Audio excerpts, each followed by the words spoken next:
네, 이번 시간부터는 지난 2021년도 제 123회와 125회에 출제됐던 기술사 문제 중에 그동안 설명하지 않았던 새롭게 이렇게 포함된 내용을 풀어보는 시간을 갖도록 하겠습니다. 대략 그 새롭게 출제되는 문제들이 매 회마다 한 대여섯 문제 정도는 새롭게 이렇게 추가되고 나머지 문제들은 이렇게 약간씩 변형돼서 이렇게 출제되고 있거든요.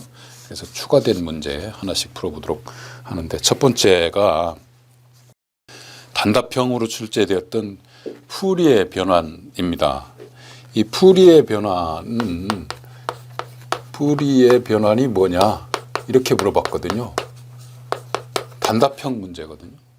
단답형 문제는 누차에 얘기했지만 한 장의 표현을 다 해야죠. 한 장에다 표현을 다 해야 됩니다. 한 장, 약간 한다면 뭐 한 장 3분의 1 정도 이렇게 하는데, 나만의 템플릿을 가져라. 문제를 풀 때 어떤 모형으로 풀어나갈 것인가, 나만의 어떤 모형을 가지고 있어야 돼요. 그래서 제가 제시했던 것이 1번이 이제 개요 내지는 개념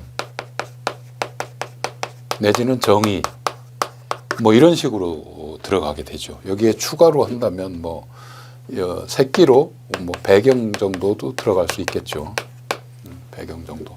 이 개념은 무엇이고 이건 어떻게 나온 것이다. 두 번째, 구성도 그림 정도죠. 그림 정도 이런 거. 세 번째, 특징. 네 번째, 뭐 적용이라든지 응용이라든지 어떻게 되고 있다. 이 정도 순으로 이렇게 전개해 나가는 것이 바람직하지 않을까라고 생각이 됩니다. 이런 측면에서 봤을 때 푸리의 변환 어떻게 풀면 될까요? 푸리의 변환이 뭐다라고 설명을 해야죠. 예. 그래서 푸리의 변환은 푸리에가 뭐냐? 정의, 그죠? 정의부터 쭉 해가지고 이제 풀어나가야 될 거예요. 이거를 풀어나가려면 푸리에라는 것이 이 변환이 뭐냐면 신호 해석에 쓰이는 거죠. 신호 해석. 신호를 해석하는데 어떻게 신호를 해석하시냐, 어떤 신호를 해석하세요, 어떤 신호가 어떤 주파수 성분으로 가지고 있는지 이걸 해석하는데 쓰는 거거든요. 그래서 푸리의 이론은 두 가지가 있어요. 변환이 있고 하나는 푸리의 시리즈라고 해가지고 뭐 푸리의 주기 함수를 표현하는 거죠. 이런 푸리의 급수.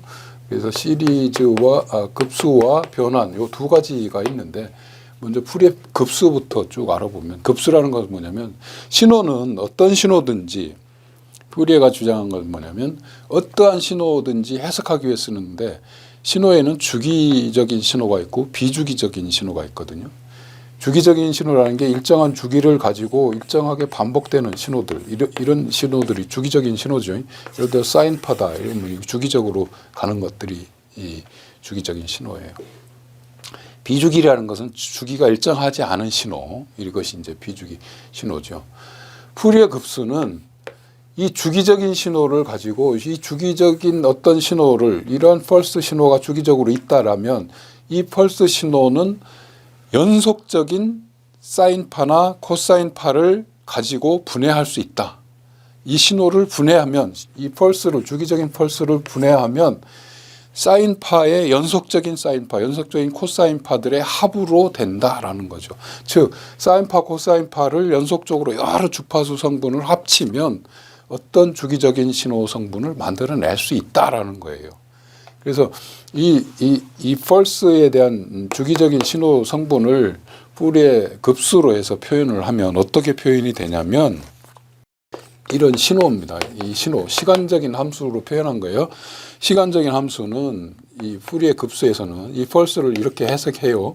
A0 플러스 어떻게, A0 성분은 직류 성분이거든요. 직류 성분이 포함되어 있고 여기에는 사인 성분과 코사인 성분이 같이 있다라는 거죠. 그래서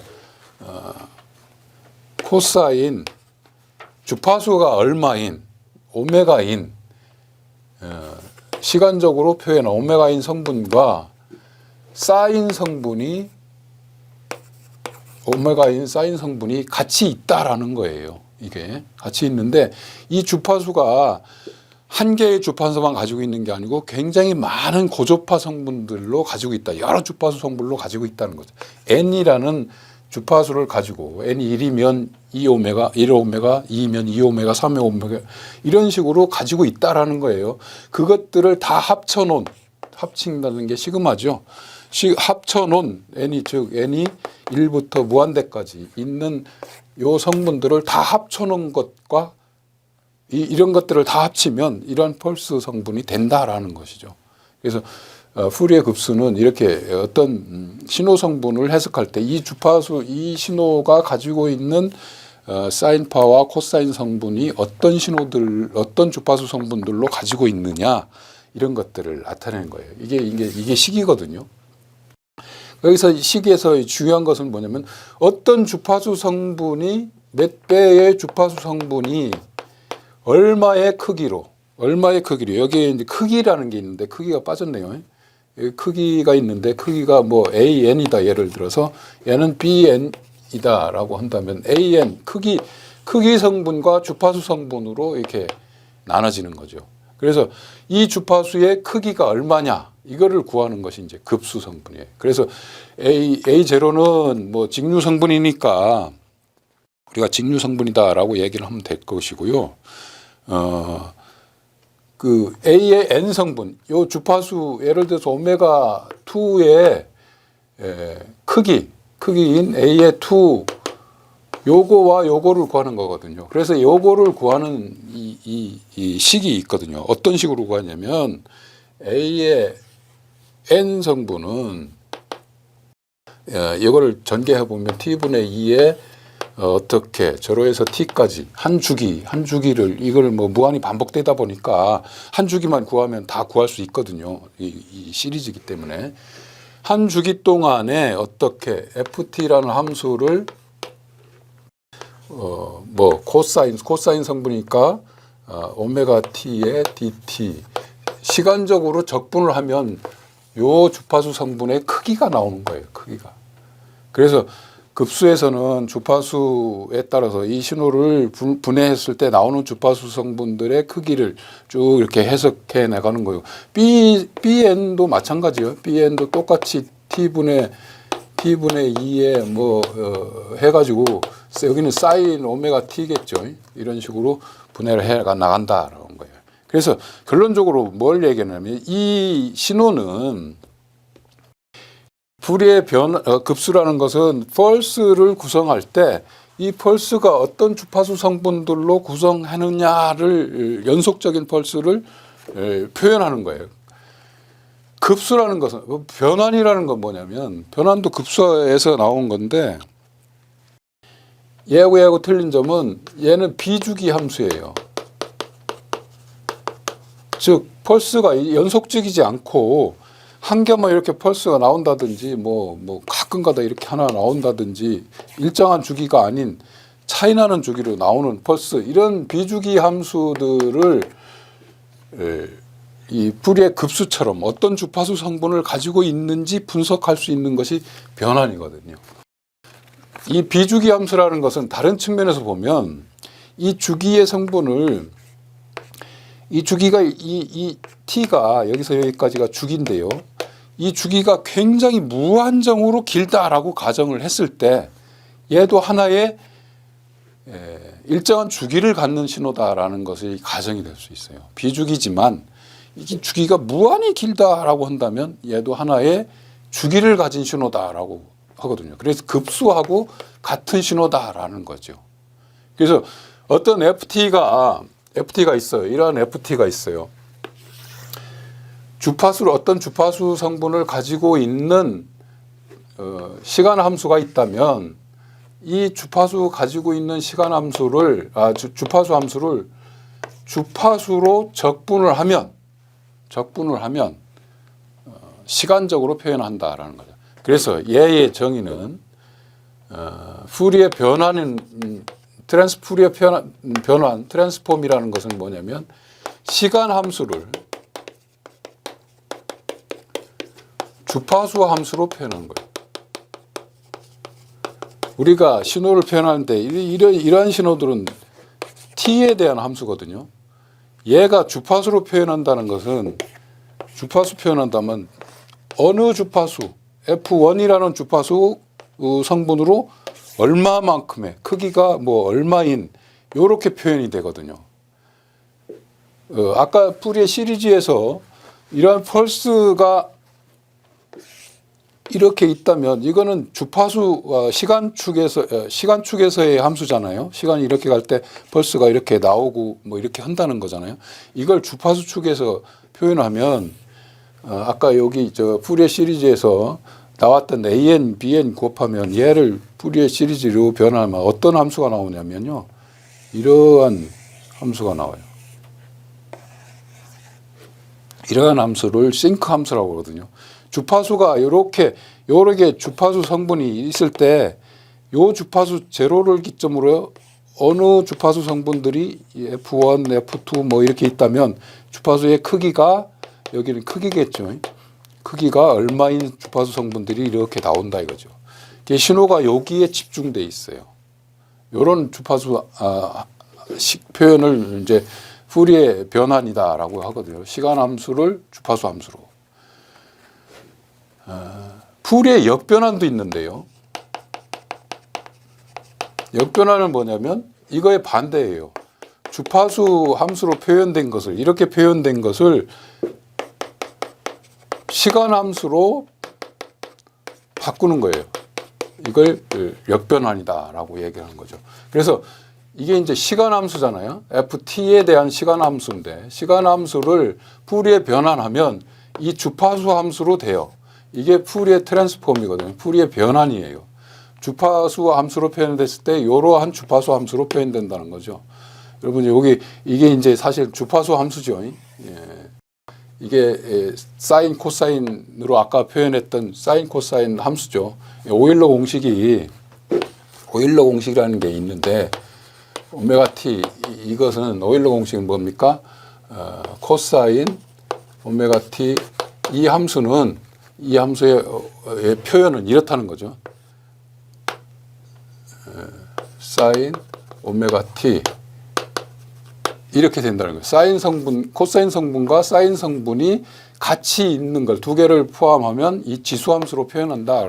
그래서 이 지수함수라는 것은 아까 얘기했던 사인 함수하고 코사인 함수가 같이 있는 겁니다. 그래서 하여튼 그런 거고 중요한 것은 뭐냐면 푸리에 변환을 한다는 것은 시간 함수를 주파수 함수로 표현한다라는 거고요. 거꾸로 이렇게 주파수 함수가 오메가로 표현하면 여기 오메가로 표현하는 것이고 주파수는 F는 2파이 F니까 2파이 오메가니까 오메가가 2파이 F니까 오메가 대신에 주파수로 표현하면 여기 2파이로 이렇게 된다라는 겁니다. 똑같은 겁니다. 그래서 이런 식으로도 오메가로 표현할 수 있고 F로도 표현할 수 있고 이렇게 똑같이 표현이 된다라는 거예요. 그래서 푸리에 변환하고 여기에서 답을 쓸 때 여러분들 어떻게 써야 되냐면 푸리에 변환이 뭐다? 개념이 뭐다? 신호를 해석하는데 시간 함수를 주파수 함수로 표현하는 것이다 라는 것이고 신호 해석할 때 사용하는 것이다. 그림이나 구성도 여기는 그림이나 구성도는 없으니까 어떤 게 있습니까? 관계식이 있겠죠.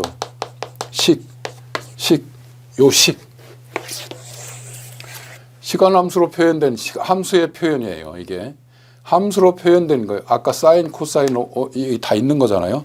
이런 함수를 주파수 축으로 표현하는 것이다. 이게 정의식이고 관계식이에요. 정의식. 얘의 특징은 뭐냐면 어디다 써먹느냐, 이제 어떤 때 사용하느냐 이거잖아요. 그래서 스펙트럼 분석이라든지 신호 해석이라든지 여러 가지 뭐 주기적인 신호를 해석하는데 사용하는 것이다라는 거예요. 그래서 중점적으로 알아둬야 될 것은 뭐냐면 푸리의 시리즈 급수와 변환의 개념을 좀 이해를 해주시고요. 거기에 있는 정도는 여러분들이 암기를 해서 적어주시면 될 것 같습니다. 그 다음에 사용하는 것은 어떻게 사용하느냐. 그 정도 넘어가고요. 요 풀이의 변화는 굉장히 많은 그 풀이나 정의나 이런 데서 설명을 하기 때문에 그걸 참고해서 보시면 좋을 것 같아요. 두 번째가 이제 나이키스트 샘플링 이론이죠. 표본화 이론.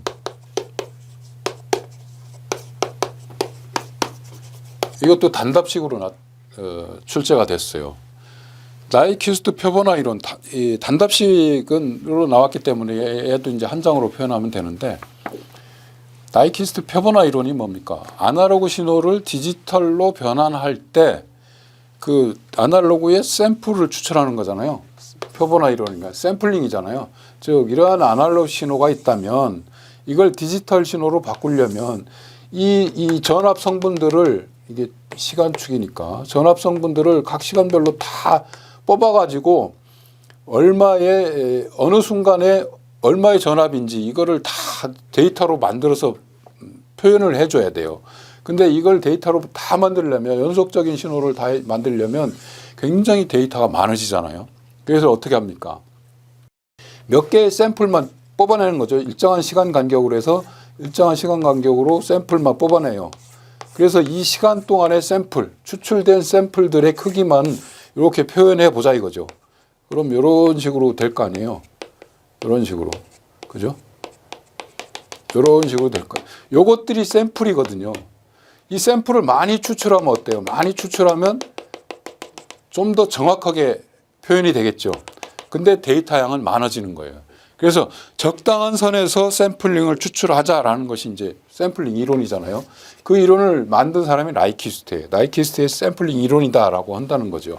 그래서 얘는 정의가 뭡니까? 연속적인 아날로그 신호에서 이산적이죠. 그죠? 이산적이니까 이게 끊어졌다는 거죠. 끊어진 샘플을 추출하는 것이다. 데이터 양하고 관계가 있다라는 거죠. 적당한 선에서 샘플링하는 것이 좋다. 적당한 선이라는 게 얼마입니까? 얼마냐면 얘도 어떻게 보면 푸리의 이론하고 마찬가지 맞닥뜨릴 수 있어요. 얘는 어떤 이게 펄스잖아요. 펄스. 디지털 펄스라고 볼 수 있어요. 펄스의 폭은 샘플링 할 때는 어떤 식으로 하냐면 이 주파수, 이게 이제 싱크 함수로 시간 주파수 축으로 표현한다면 이게 t 함수인데 주파수 축으로 표현한다면 이렇게 싱크 함수가 나타난다고 그랬잖아요. 여기에 대부분의 에너지가 모여 있다는 거죠. 여기에. 그래서 이 부분에 이 대역폭을 고려하면 되는 거예요. 이 대역폭이 얼마냐면 2배의 오메가, 즉 아날로그 신호의 이 주파수가 있어요. 최고 주파수. 그 FM이라고 합시다. 최고 주파수. 맥시멈 주파수. 이 신호의 맥시멈 주파수의 2배라는 거죠. 요 대역폭이. 그래서 이 펄스의 폭을 보면 주파수 폭을 보면 이렇게 되는 거죠. 이게 F라면 이게 FM, 여기는 마이너스 FM에서 여기 사이는 2배의 FM 이렇게 되는 거죠. 그래서 이 샘플과 샘플을 추출할 때 2배의 FM 이상, 다음 샘플 이렇게 이게 다 FM이에요. 2배의 FM이잖아요. 그죠? 이 2배의 FM 간격으로 샘플을 추출하면 이 샘플들이 겹치지 않고 딱 일정하게 떨어뜨릴 수 있다라는 것이 이 표본화 이론이거든요. 2배의 FM. 그죠? 이게 중요한 거예요. 이게 만약에 2배의 FM보다 더 적게, 예를 들어서 듬성듬성 이렇게 샘플링 추출을 한다라고 한다면 데이터는 적어져요. 보내야 되는 데이터는 굉장히 적어지는데 2배의 FM보다 적어지게 샘플링 추출한다면 어떤 현상이 벌어지냐면 이것들이 이렇게 겹쳐지는 현상이 발생돼요. 이렇게 겹쳐져요. 샘플들이. 겹쳐지면 어떻게 되겠습니까? 서로 신호 간에 샘플 간에 간섭을 줘서 원래의 모습, 원래의 아날로그 신호의 일그러짐 현상이 일어난다는 거죠. 왜곡이 된다는 거죠. 이런 현상이 발생돼. 이러한 현상을 우리 표본화에서는 뭐라고 그러냐면 얼리어싱이라고 그러죠. 얼리어싱이 발생된다라는 거예요. 그 대신에 이거보다 샘플 2배보다 굉장히 더 많이 이렇게 추출하면 데이터 양은 많아져요. 근데 주파수 축으로 보면 어떻게 되냐면 샘플 간의 간격은 더 멀어지는 거죠. 2배에 이렇게 되고 이만큼씩 떨어지는 거죠. 이만큼씩 떨어지고. 그러니까 확실하게 분리가 돼요. 원래 신호만큼 간섭 없이 잘 되는 거죠. 대신에 데이터 양은 많아지는 거다. 나이키스트의 표본화 이론은 이거예요, 바로. 이렇게 해야 되는데 이것이 이제 정상적인 건데 실제 표본화를 할 때는 이 아까 딱 2배로 한다면 이렇게 2배로 하면 여기가 딱 맞기 때문에 이 신호를 추출해낼 때 정확한 필터가 있어야 되거든요. 정확한 필터를 만들기 어려우니 우리는 2배 이상으로 하자. 2배 이상으로 하면 어떻게? 얘가 조금 벌어지잖아요. 이렇게 조금 벌어지잖아요. 이 샘플과 샘플 간에 이렇게 걸어지니까 필터가 아주 예리하지 않아도 간섭 없이 잘 돼요. 데이터는 조금 많아지겠지만 그래서 그렇게 샘플링을 하는 겁니다. 그래서 음성 같은 경우 우리가 이제 아날로그 신호를 디지털로 만드는 PCM 방법 있잖아요. PCM 방법이 뭡니까? 아날로그 전화 음성 신호를 디지털로 바꿀 때 음성이 300에서 3400Hz잖아요. 그래서 4000을 잡고 넉넉히 잡아서 4000Hz를 잡고 4000Hz보다 조금 뭐 예를 들어서 뭐 4000Hz 3400보다는 크니까 샘플링 주파수를 얼마로 합니까? 2배 이상이니까 4000에 2배 8000Hz. 그래서 8000Hz로 샘플링을 하는 거예요. 이런 것이 그 나이키스트의 표본화 이론이다. 그래서 여기에서는 중점적으로 해줘야 될 것이 뭐냐면 요 아까 나왔던 그 그림하고 요 식 FS는 2배의 FM보다 커야 된다.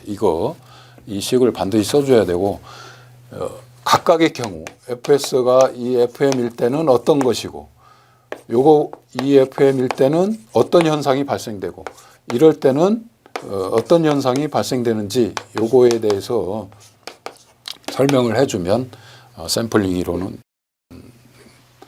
특별한 뭐 문제가 없으리라고 생각이 됩니다. 이런 이론은 시험 문제 실제 풀 때 굉장히 그 아주 평이한 문제거든요. 쉽게 풀 수 있는 문제들이기 때문에 뭐 정 13문제 중에 내가 정 풀 문제가 없다라고 했을 때 푸는 것이고 다른 문제들 다 아는 문제다.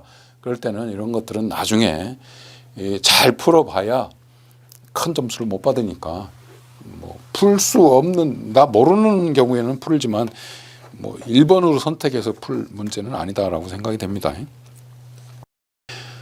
다음 문제가 이제 3D 빔 포밍.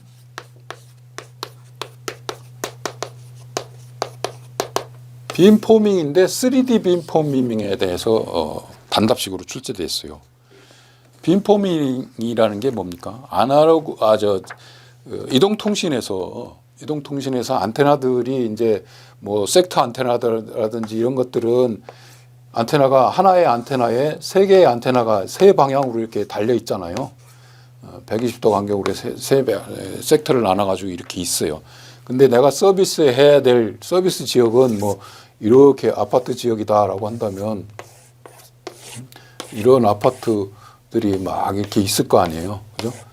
여기도 있고 여기도 있고 여기도 있고 뭐 사방으로 있다면 사방으로 쭉 해주면 되겠지만 어느 순간인가 보니까 다른 데는 뭐 사용자가 없는데 이쪽에 사용자가 굉장히 많아. 그러면 이 빔들을 이쪽에다 집중시켜 줄 필요가 있어요. 빔 포밍이라는 게 빔을 이렇게 집중시켜 주는 거잖아요. 빔 각도나 이런 것 세기를 조정해 가지고 집중시켜 주는 것. 집중시킴으로써 어떤 현상이 발생되냐면 가입자의 전송 능력을 향상시킬 수 있어요. 속도가 빨라진다는 거죠. 그다음에 그쪽 지역의 가입자를 더 많이 수용할 수 있는 장점이 있어요. 그래서 빔 포밍이라는 것은 스마트 안테나에서 한쪽 방향으로 빔을 특정 방향으로 집중시켜 가지고 가입자를 수용 능력을 향상시키다든지 속도를 향상시키는 것이 빔포밍인데 3D 빔포밍이라는 거예요. 입체적인 빔포밍이라는 거죠. 그죠? 그러니까 안테나 하나에서 예를 들어 고층 아파트다라고 한다면 빔을 이쪽으로 1층으로 집중을 해버리면 여기서도 쏴가지고 1층으로 집중해버리면 1층으로 나와 이쪽으로 안 나오는 경우가 있어요. 그래서 사용자의 어떤 상태에 따라서 사용자가 많을 때 그쪽에다 집중시켜 줄 수 있도록 해주는 것이 이제 빔포밍이다라는 거예요. 빔포밍의 원리는 그 어레이 안테나를 쓰죠. 기본적으로 어레이 안테나입니다. 어레이 안테나라는 게 뭡니까? 이 안테나에 어레이 시켜가 안테나의 소자 성분들을 여러 개를 이렇게 달아가지고 여러 개에서 각각을 쏴가지고 빔을 쏴가지고 각각의 빔의 각도를 조정해서 이렇게 가는 거죠. 그래서 능동 배열 안테나, 어레이 안테나예요. 어레이. 기본이 어레이 안테나인데요. 어레이 안테나에서 능동 배열 안테나다는 거예요. 안테나 이 어레이 소자에다가 능동적인 어떤 소자를 집어넣어 가지고 이게 세기 측정을 해서 수용자에다가 능동적으로 스스로 안테나에서 이렇게 집중할 수 있도록 해주는 것이 능동 배열 안테나고요. 능동 전자 주사 배열 안테나 똑같은 개념입니다. 다량의 송수신 소자로 구성된 안테나로서 어레이 구성품을 전자적으로 위상 변화를 시켜가지고 색이나 위상이나 이런 각도나 위상이나 이런 것들을 변화시켜서 해주는 것이 빔포밍이다. 이 빔포밍은 3D 3차원이기 때문에 단말기 위치를 정확히 파악해서 거기다 집중적인 서비스를 해줄 수 있다는 거죠. 1층에 있을 때는 1층으로 해줄 수 있고 고층에 있을 때는 고층으로 쏴서 이렇게 해줄 수 있다는 거예요. 입체적으로 해서 위아래, 상하, 좌우 집중적으로 해줄 수 있다라는 것이 이고요. 이 빔포밍에서의 원리는 빔포밍이 뭐냐, 그 다음에 왜 하느냐, 어떤 기술이 있느냐, 어레이 기술, 능동 배열 안테나 기술 이런 것들이 있다라는 것으로 여러분들이 숙지를 해주셨으면 좋겠습니다.